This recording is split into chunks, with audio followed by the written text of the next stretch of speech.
Bom dia, igreja, a paz do Senhor, muito bom dia. Que esse novo dia seja de bênçãos e de maravilhas na qualidade do nosso Senhor Jesus Cristo. Dia 3 do nosso devocional, a nossa leitura bíblica de hoje, ela vai ser o nosso terceiro dia sobre a nossa herança e nossa conta bancária no céu. E no dia de hoje nós vamos falar sobre a moeda de troca. Como sacar esses recursos? Que recursos são esses? Ativando a fé, a oração e as chaves espirituais para trazer as promessas do céu para a terra. Este nosso novo conjunto de versículos vai nos introduzir na profunda fé operante, na oração e do acesso gracioso ao trono divino.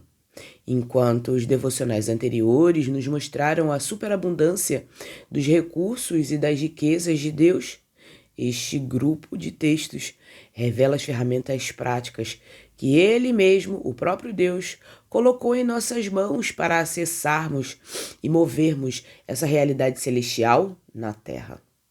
A fé que enxerga o invisível, a oração que crê antes de receber e a ousadia de entrar direto na sala do trono para buscar socorro. Temos livre acesso. Cristo Jesus foi morto, sepultado e ressuscitou ao terceiro dia. Nessa fé que nós moldamos o nosso caráter cristão e aprendemos cada vez mais das maravilhas e das bênçãos do Senhor. Aqui no Rio de Janeiro tá muito frio. Não sei como tá aí, mas aqui no Rio tá frio pra caramba. Então vamos começar com nossos versículos chaves. Vamos começar a esmiuçar as escrituras, a aprender cada vez mais do Senhor e assim ficarmos alinhados com a vontade dele e aprendermos que jeito é esse de ter uma fé operante, de uma oração acesa, firme e ter acesso ao trono do Pai. Vamos começar com Hebreus, capítulo 11, versículo 1. A natureza e a estrutura da fé. Ora, a fé é a certeza daquilo que esperamos e a prova das coisas que não vemos. Este versículo não é uma mera definição abstrata, mas uma descrição da função da fé na física da graça.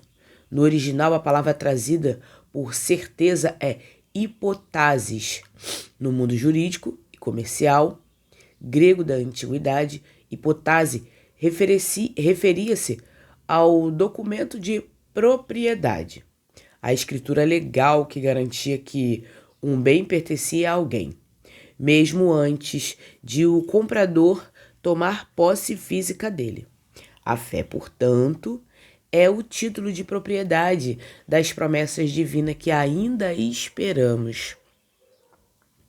Nós, ontem, anteontem, descobrimos que somos herdeiros e co-herdeiros da graça e da misericórdia e das bênçãos e das riquezas de Deus.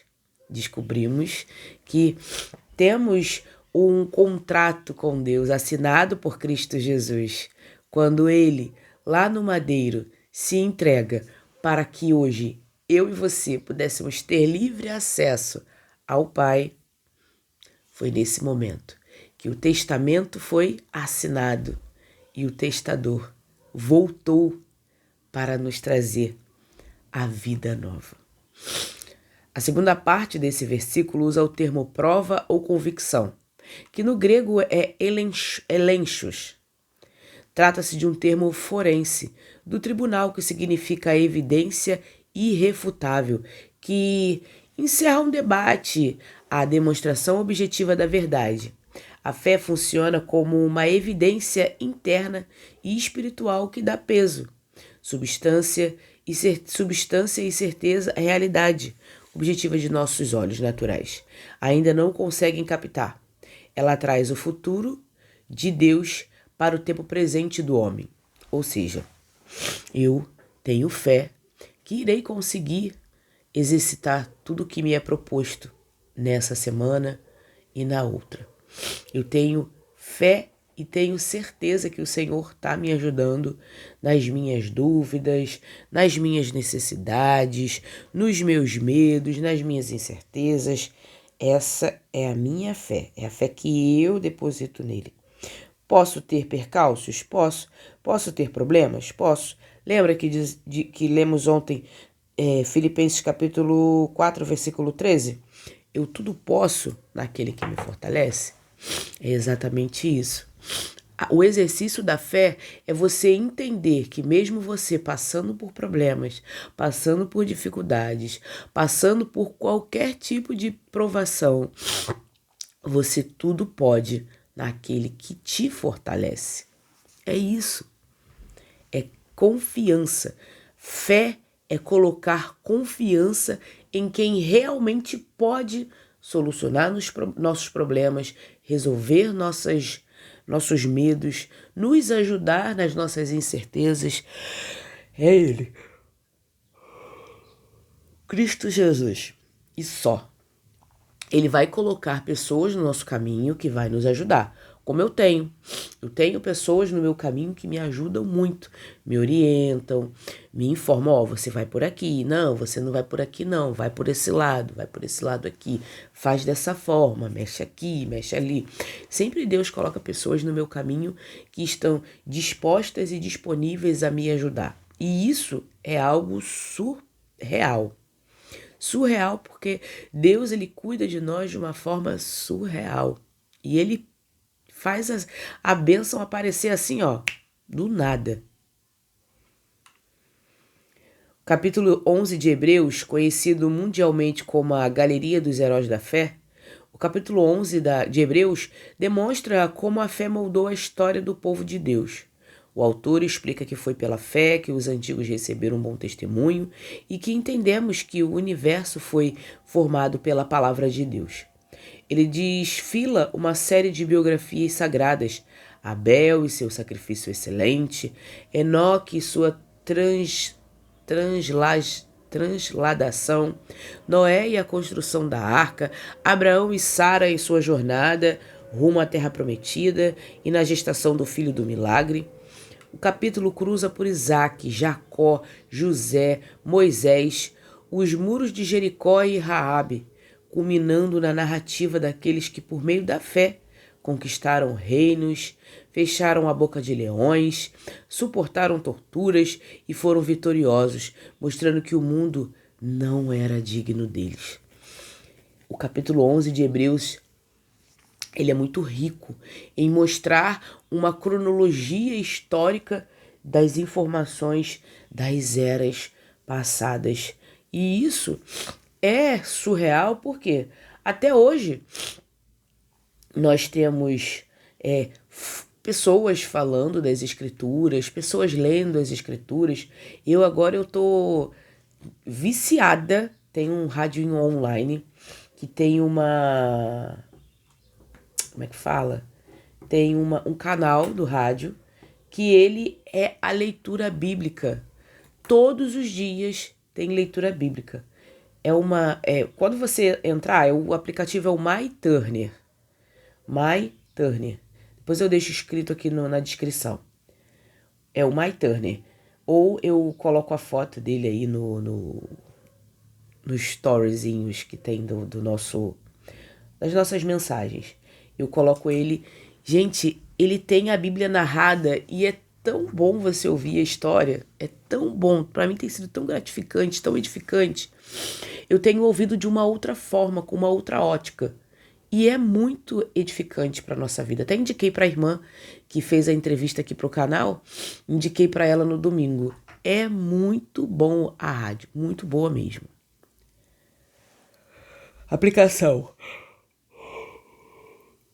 Muitas vezes, nossa tendência humana é querer ver para depois crer. Queremos a estabilidade financeira na conta antes de descansar, ou a cura física antes de agradecer. Hebreus 11:1 vira essa lógica de cabeça para baixo. Ter fé não é um otimismo cego ou um pensamento positivo. Fé é assinar o documento de que o que Deus prometeu na palavra dele já é seu. Mesmo que as circunstâncias ao seu redor digam o contrário. Quando as promessas de Deus parecerem distantes ou invisíveis, segure firme na hipótese, sua escritura espiritual, e descanse na fidelidade do dono do universo. Descanse na fé de quem pode fazer muito mais do que pedimos ou pensamos. A fé, ela é o dar crédito, o acreditar. Se você acredita no seu político de estimação, que de 4 em 4 anos tá aí, ó, beijando criancinha na rua, tá aí fazendo promessa e nunca cumpre, você não vai acreditar na palavra? Que tivemos tantos exemplos de fé perto de você. Você mesmo. Quantas vezes você não teve um milagre na sua vida? Quantas vezes você, através de Cristo Jesus, não foi um milagre na vida de alguém? Quantas vezes alguém foi o milagre da sua vida? Só basta olhar os sinais. Cristo Jesus, ele mostra os sinais para nós. Ele nos mostra e ele se mostra para nós, para que a gente consiga ver que foi através dele, por intermédio dele, que as bênçãos chegaram. Mateus 21, versículo 22. E tudo que pedirem em oração, se crerem, receberão. Jesus pronuncia essas palavras no contexto do milagre da figueira que secou, respondendo ao espanto dos discípulos diante da velocidade do acontecimento. O texto traz um absoluto que frequentemente assusta os leitores. Tudo que, pantarrosa, literalmente, quantas coisas ou toda e qualquer coisa. No entanto, a interpretação correta não isola o versículo como um passe de mágica, mas conecta a dinâmica da oração cristã e genuína. Vivamos em oração, colocando nossos medos, nossos anseios, colocando nossos pedidos, tudo nas mãos de quem realmente pode nos ajudar, que é Ele, Cristo Jesus, e o próprio Deus.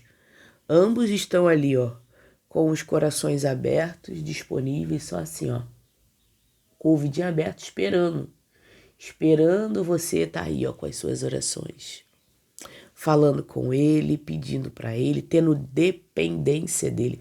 Cristo Jesus e Deus querem ver a sua dependência deles. Não como uma forma de te diminuir, mas uma forma de mostrar para você que você tem um Pai, que você tem um Deus, que você não é sozinho. Quantos milagres eu posso dizer para vocês que o Senhor já fez para mim? Quantos milagres? Não tenho como descrever.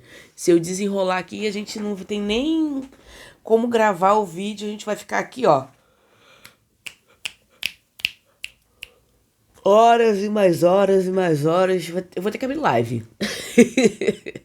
Vou ter que abrir live para poder contar tanto de milagre. Desde o meu nascimento. Só para vocês terem noção, meu pai era alcoólatra. Minha mãe já tinha 2 filhas. E 2 filhas que estavam sofrendo pelo alcoolismo do meu pai. E quando minha mãe soube que estava grávida de mim, coitada, a única solução que ela tinha era retirar. Porque ela falava, eu não vou deixar outra criança sofrer nesse mundo, no pensamento dela. Eu não a culpo porque a gente, quando está em desespero, a gente não sabe o que fazer. Eu não a culpo. Mas ela iria fazer a retirada de mim. E isso não aconteceu. Eu sou um milagre do poder de Deus. Eu tinha que vir ao mundo, eu tinha que fazer a vontade do Senhor. Eu tinha que estar aqui hoje gravando esse devocional para nossa edificação, para o reino, para a glória de Deus. Não para minha glória. Eu tô aqui, eu só sou o veículo de comunicação. A mensagem, ela tá aí na sua Bíblia. É só você abrir e ler. Eu só sou o facilitador, o veículo facilitador. Somente isso, eu não sou nada. Mas a palavra é tudo em nossas vidas. Eu só tô aqui fazendo o papel de facilitador. Mas a mensagem, ela já foi pregada. Tá aí, ó, na sua casa, na sua Bíblia. É só você abrir e ler. Então, eu não a culpo, não, pelo contrário, eu dei o máximo de amor que eu podia dar para minha mãe. Eu vivi cuidando dela. E a amei, a perdoei, cuidei dela até o final da vida dela, dediquei a minha vida, nunca trabalhei para poder cuidar dela. Isso me emociona muito, mas eu não vou chorar, eu prometo. Cuidei dela até o último momento. Queria que ela estivesse aqui. Queria que ela estivesse vendo tudo que está acontecendo com a minha vida. Mas o Senhor recolheu ela. Então, se hoje você tem dúvida do seu papel nesse mundo, não tenha dúvida. Tenha fé. O Senhor preenche a sua fé todos os dias. E se você acha que você não tem fé, peça. Senhor, aumenta a minha fé. Senhor, me ajuda. Senhor, me direciona. Eu preciso do seu socorro, eu preciso do teu auxílio, eu preciso de ter fé. Se eu não tenho fé, eu preciso ter fé. Me ensina a ter fé, me ensina a orar. Leia as escrituras que ele vai te ajudar. Se você não sabe orar, começa com Mateus capítulo 6. Jesus nos ensina a orar ali. Tem oração de Jesus em toda parte. É só você ler, só você buscar. A engrenagem do nosso texto depende de uma ação condicional.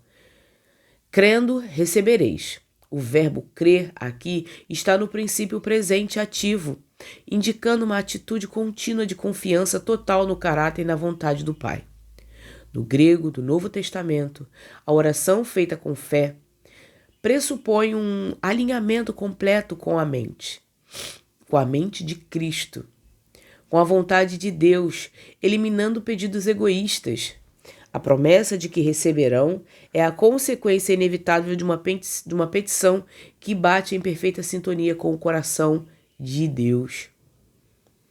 Não adianta você pedir, Senhor, eu quero um carro novo.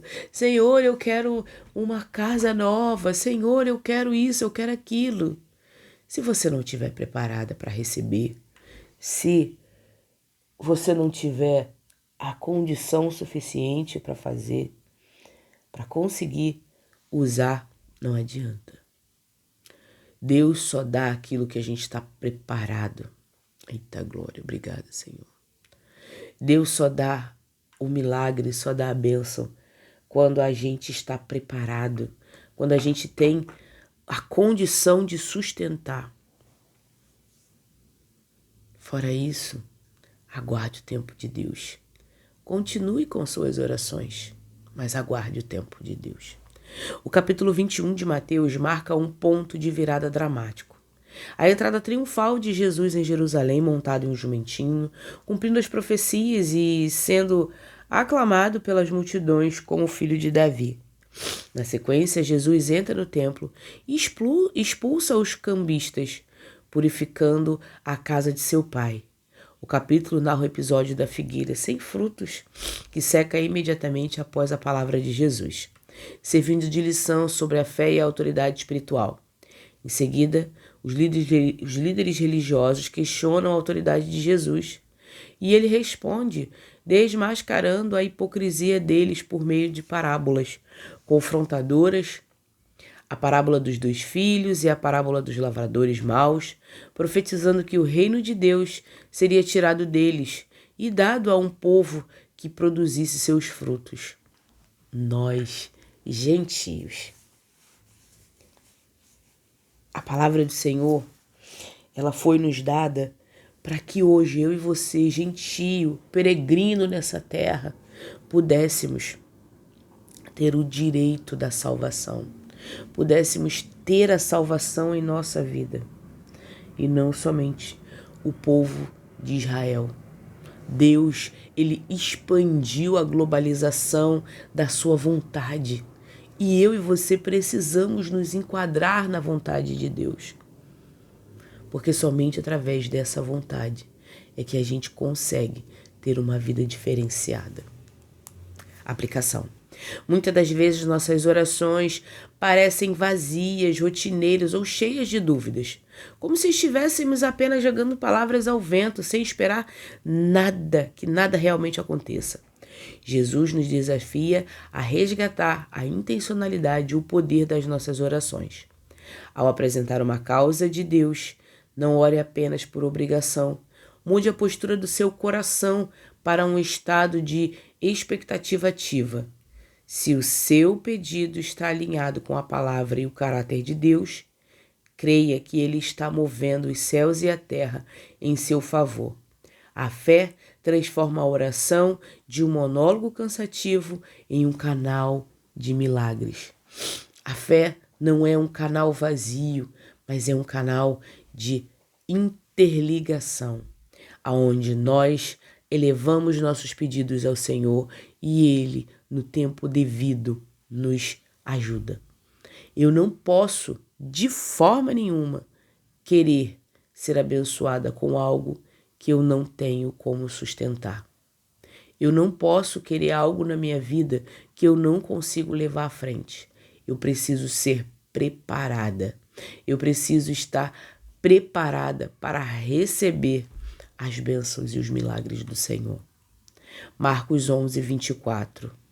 Portanto, eu lhes digo, tudo o que vocês pedirem em oração, creiam que já o receberam, e assim lhe sucederá. Peçam. O pedido, a oração é o que move a nossa fé. É o pedir, é o crer. Peça e depois descansa. Senhor, seja feita a sua vontade. Está tudo no teu controle. Nada foge do teu controle.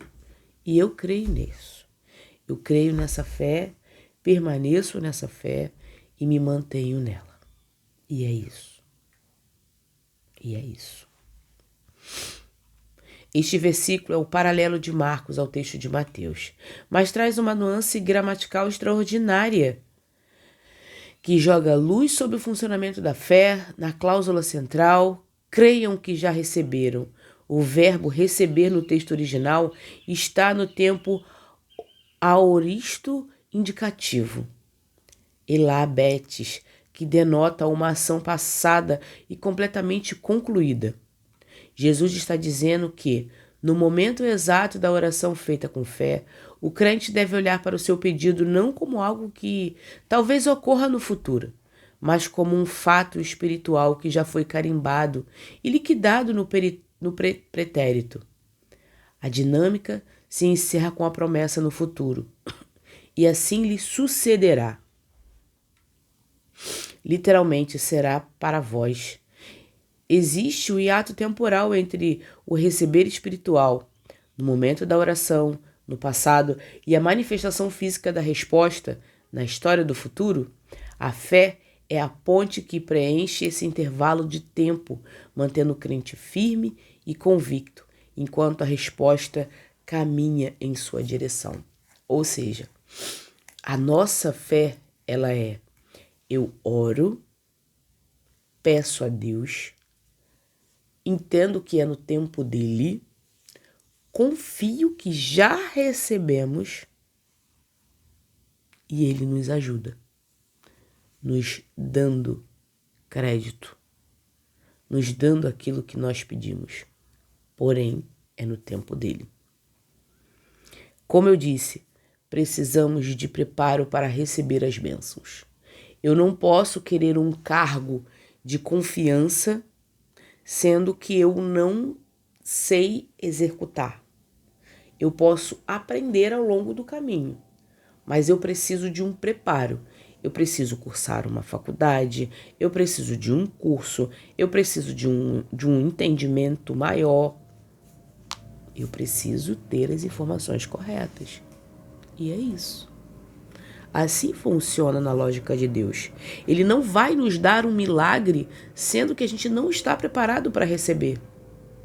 Porque senão o milagre ele vai se tornar algo vazio. É como uma criança. Pensa numa criança com um brinquedo. Um brinquedo que ela muito quer. Um brinquedo que a criança muito quer. Muito, muito, muito, muito, muito. Ela vai fazer o que com esse brinquedo? Ela vai brincar o dia inteiro. Vai dormir com ele, vai ficar abraçada com ele, vai andar o dia inteiro, vai mostrar para todo mundo o brinquedo dela que ela ganhou. Ela vai andar, andar, andar e vai ficar lá, ó. Só que em determinado momento, essa criança ela vai se cansar desse brinquedo. Durante um tempo ele vai permanecer aqui. Depois desse brinquedo vai ser largado de mão. Assim funciona com a gente. Se a gente não estiver preparado para receber as bênçãos do Senhor, o que vai acontecer? A gente vai até se animar. Vamos receber a bênção, vamos ficar felizes, vamos dormir com a bênção, vamos acordar e ficar horas e mais horas apaixonados pela bênção, cultivando, cuidando, e dorme, acorda e brinca. Daqui a pouco a bênção já vai estar aqui, ó.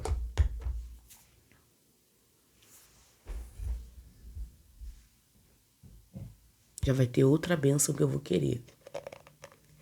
E aí o que acontece? Essa bênção aqui, ela vai ser facilmente descartada.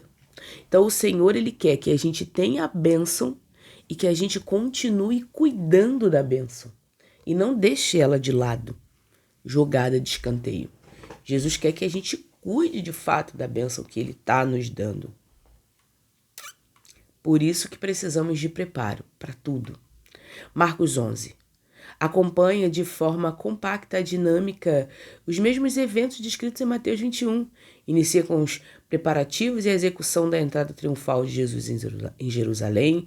Há uma alternância de dias. Jesus entra na cidade, observa o templo e se retira para Betânia. No dia seguinte, com fome, ele amaldiçoou a figueira que tinha apenas folhas, mas nenhum fruto. Ele entra em Jerusalém e realiza a purificação do templo. No terceiro dia, ao passarem novamente pela estrada, os discípulos notaram com espanto que a figueira secou desde as raízes. É nesse momento que Jesus profere seu famoso ensinamento sobre ter a fé de Deus, mover montanhas e a necessidade absoluta de perdoar os outros ao orar. Encerrando o capítulo com o confronto das autoridades religiosas sobre a origem do seu poder. Aplicação. Essa instrução de Jesus é o segredo para combater a ansiedade crônica que nos ataca enquanto esperamos pelas respostas de Deus. Quando você colocar os seus joelhos no chão e orar por uma porta de emprego, pela restauração do seu casamento ou pela salvação de alguém que você ama, termine a oração mudando o templo de seu verbo. Em vez de continuar implorando com medo, comece a agradecer com fé. Creia que na contabilidade de Deus o seu pedido legítimo já foi aceito e assinado. Essa certeza trará uma paz profunda ao seu coração, durante a espera, aguardando as suas emoções até que a resposta se materialize na sua vida diária. Ore crendo que já aconteceu. Senhor, eu estou com a minha irmã já aqui em Cristo. Ela é minha irmã em Cristo. Senhor, meu marido já voltou para dentro de casa. Meu filho já largou as drogas. Meu irmão, ele é um homem do Senhor. Minha irmã vai voltar para a igreja. Eu creio que ela retornará. Minha igreja, ela vai encher, ela vai estar cheia de membros. Ore, confiante que já aconteceu, confiante que o Senhor já fez o milagre, confiante que você pode receber a bênção do Senhor. E sustente a bênção. Não coloque-a de lado, mas sustente. Hebreus capítulo 4, versículo 16. A ousadia do acesso direto. Assim sendo, aproximemo-nos do trono da graça com toda a confiança, a fim de recebermos misericórdia e encontrarmos graça que nos ajude no momento da necessidade. O autor de Hebreus constrói esse maravilhoso convite com base no contraste entre o antigo sistema levítico e o novo sacerdócio de Cristo. No Antigo Testamento, aproxima-se da presença de Deus no Santo dos Santos era uma atividade restrita a um único homem, o sumo sacerdote, uma vez por ano, cercada de pavor e risco de morte. Em Cristo, o convite agora é generalizado. Aproximemo-nos. Aproximar-se continuamente, entrar em comunhão íntima, direta. Você não precisa mais de sacerdote, sumo sacerdote, que vá conversar com Deus por você. Você única e exclusivamente pode elevar as suas orações diretamente ao Pai. E Ele ouve seus pedidos, suas petições, suas orações. E Ele cuida de você. Não precisa mais você ter alguém para orar por você, para buscar a Deus por você. Você mesma pode fazer isso. A postura recomendada é a chave do texto. Com confiança e ousadia. A palavra parrésia, significa, no contexto político grego, a liberdade absoluta da expressão, o direito de um cidadão falar tudo o que pensa na presença do rei, sem medo de ser punido ou executado. O trono de Deus não é mais um tribunal de condenação, mas o trono da graça. O objetivo desse acesso audacioso é duplo e focado nas riquezas humanas. Receber o Eliós, misericórdia, que anula a culpa pelos fracassos passados. Encontrar Charim, graça, que nos fornece a força ativa, auxílio oportuno, socorro bem calibrado no tempo certo, para vencermos as batalhas do presente. O capítulo 4 de Hebreus começa um alerta à igreja para que não cometa o mesmo erro da geração no deserto, que ouviu a palavra diretamente de Deus, mas não a uniu com fé, ficando de fora do descanso prometido. O autor explica que ainda resta um descanso sabático e espiritual para o povo de Deus, acessado por meio da fé em Cristo. No versículo 12, ele proclama o poder cirúrgico da palavra de Deus, que é viva e eficaz, mais cortante do que qualquer espada de 2 gumes, apta para discernir os pensamentos e as intenções dos corações. A partir do versículo 14, o foco muda para a figura de Jesus como o nosso grande sumo sacerdote, que penetrou nos céus. Alguém que não é incapaz de se compadecer com as nossas fraquezas, pois foi tentado em tudo à nossa semelhança, mas sem pecado, abrindo o caminho para o trono da graça. Ou seja, Jesus, tudo que nós passamos aqui nesse mundo, injustiça,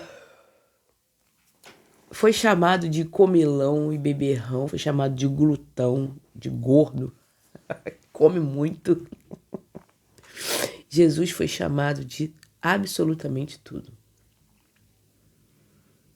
Jesus foi condenado por algo que ele não fez. Jesus foi condenado como um bandido, como um ladrão, sendo que Jesus não foi.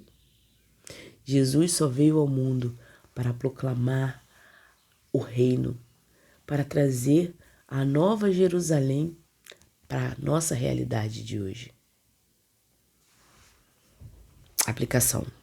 Quando falhamos, erramos ou testemunhamos, atravessando um momento de profunda fraqueza espiritual, a nossa reação carnal imediata é nos escondermos de Deus, por vergonha ou medo de julgamento. Achamos que precisamos nos limpar sozinhos. Antes de falar com Ele, Hebreus 4,16 diz exatamente o oposto. O trono de Deus é um lugar de cura, não de execução. Meu irmão, minha irmã, se você acha que você precisa se limpar para estar na presença de Jesus, vou dizer uma coisa bem certa para você. Você não vai conseguir se limpar sozinho. É Ele, Cristo Jesus, quem nos limpa, quem nos purifica, quem tem a palavra de poder para nos purificar. Ele vai nos purificando junto a Ele. Longe dele não existe purificação, não existe destino certo. Longe de Cristo Jesus só existe a morte, morte espiritual. Jesus entende perfeitamente as suas dores, tentações e limites, porque ele viveu na pele a experiência humana. Diante de qualquer crise, queda ou desespero, não fuja de Deus. Corra direto para os braços dele com transparência total. Peça misericórdia pelo que passou e busque a graça necessária para se levantar e continuar a caminhada. Não esmoreça. Não se entristeça. Volte-se para Cristo Jesus e Ele cuida de você. Do jeitinho que você está. Cheio de sujeira, cheio de carrapicho, cheio de coisas de fora que Ele mesmo cuida e te ajuda. Ao interligarmos estes 4 textos sagrados, compreendemos a mecânica perfeita da nossa comunicação e do nosso relacionamento diário com Deus. Acesso e o ponto de encontro, onde a nossa jornada de petição e cura começa. O véu foi rasgado, entramos na sala do rei com liberdade total de expressão. Hebreus 4:16. Aproximação contínua. Trono da graça com ousadia. A estrutura e a visão do invisível.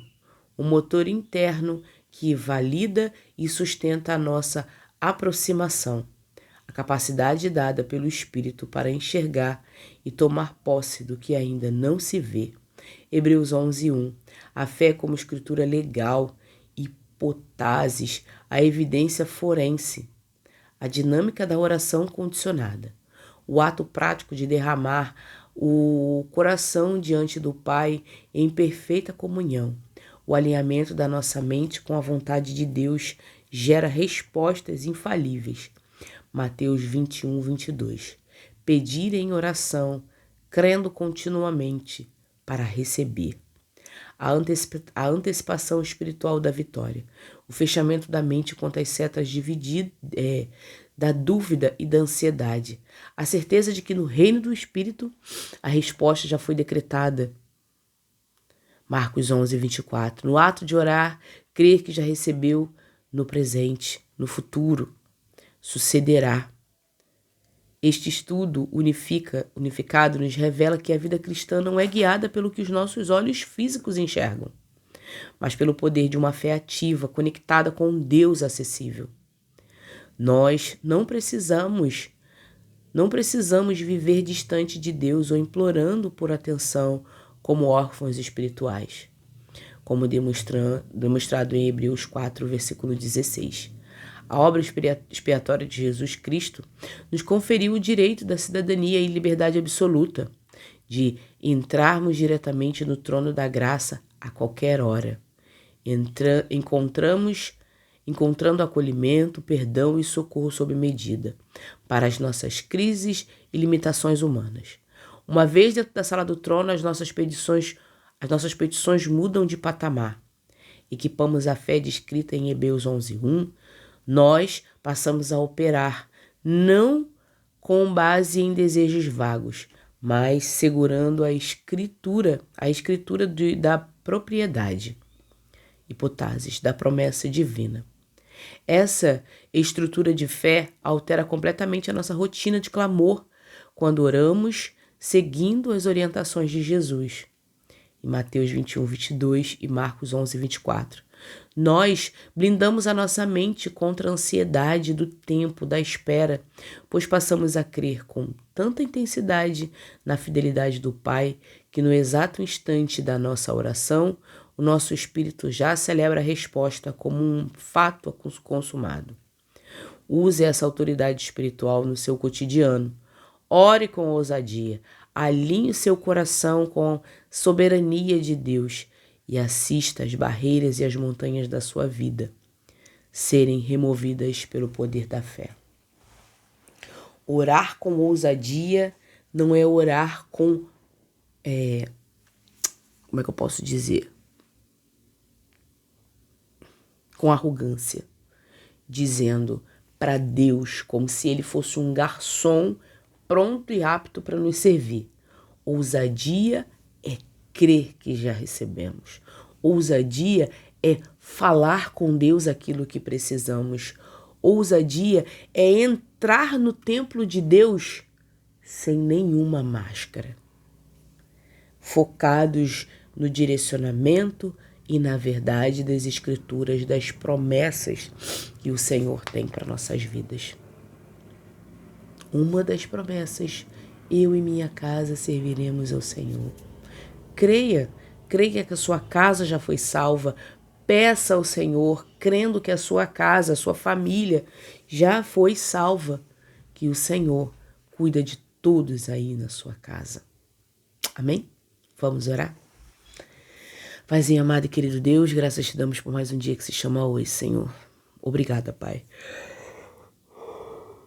Obrigada por nos mostrar que o princípio da nossa vida é a fé. O princípio da nossa fé é o Senhor. O princípio do Senhor é Deus. E o Senhor, Deus, são o nosso alicerce. É o que nos mantém de pé, é o que nos mantém socorrido nos momentos que mais precisamos. Pai, te peço perdão pelos meus erros, pelas vezes que eu tive falta de fé. Muito obrigada por nos mostrar que a fé é o que move nossas vidas. Tome-nos em tuas mãos, dirija a nossa vida, Pai. Tome a petição e o pedido de cada um aqui hoje que está orando comigo. Tome cada um em tuas mãos. Ajude-os, Pai. Hoje eu oro e já te agradeço em nome de Jesus. Amém.